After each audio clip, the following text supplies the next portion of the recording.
sat before the mirror, radiant in her wedding gown, her heart fluttering with excitement and a touch of nervousness. It was her wedding day, the beginning of forever. Her grandmother, Mama Tunde, watched her from the corner of the room. She had seen many weddings, many unions filled with love, hope, and sometimes tragedy. Slowly, she walked over and placed a hand on Lara's shoulder. "My dear Lara," she said, her voice warm yet firm, "marriage is a beautiful thing, but it must never take away who you are.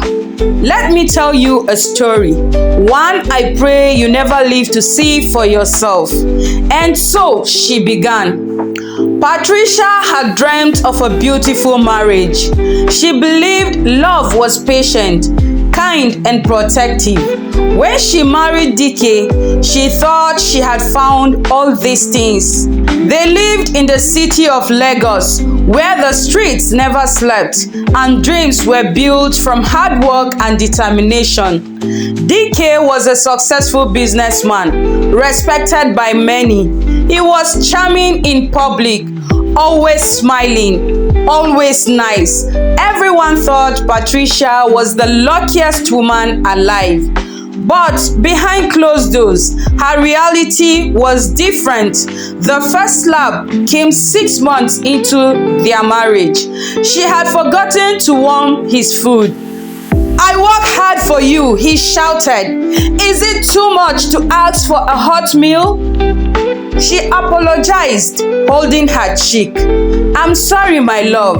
Later that day, he knelt before her and whispered, "I promise it won't happen again." She believed him. But it happened again and again. Every little thing set him off. The way she spoke, the way she dressed, the way she apologized when he was angry. Then came the worst pain of all. Patricia got pregnant. She was overjoyed. She thought maybe, just maybe, a child would change things.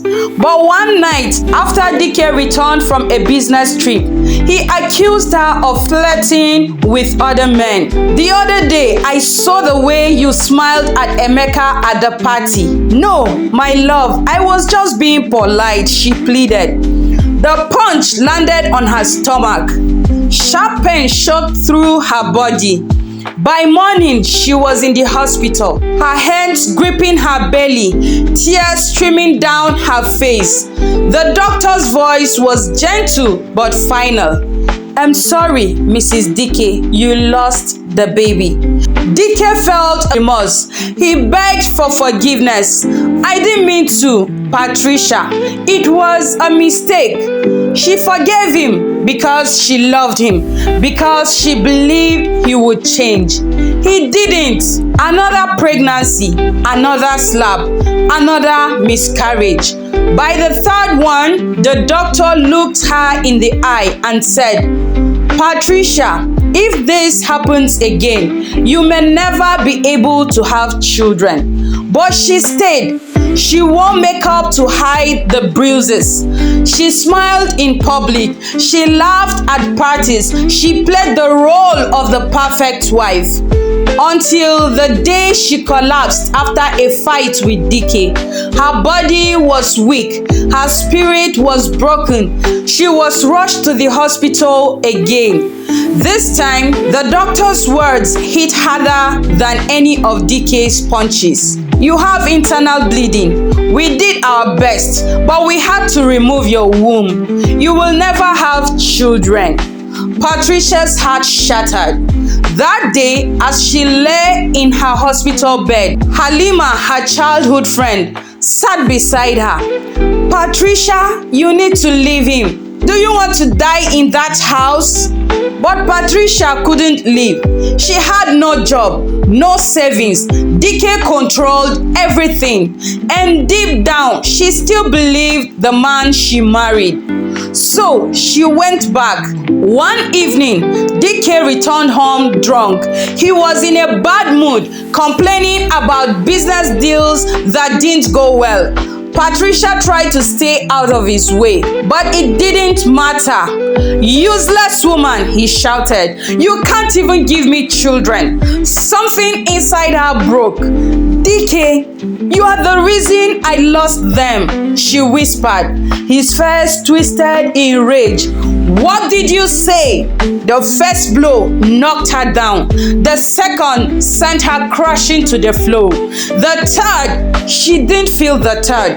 By the time the neighbors forced their way into the house, Patricia was gone.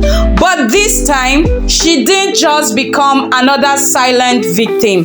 A neighbor had called the police. The news went viral. The police arrested DK that day. He was charged with manslaughter and sentenced to life in prison. At his trial, the judge's voice rang clear. "This is not love. This is not marriage. This is murder." Patricia's story shook the city. Women spoke out. Her death was not in vain. But what if she had left earlier? What if she had chosen herself?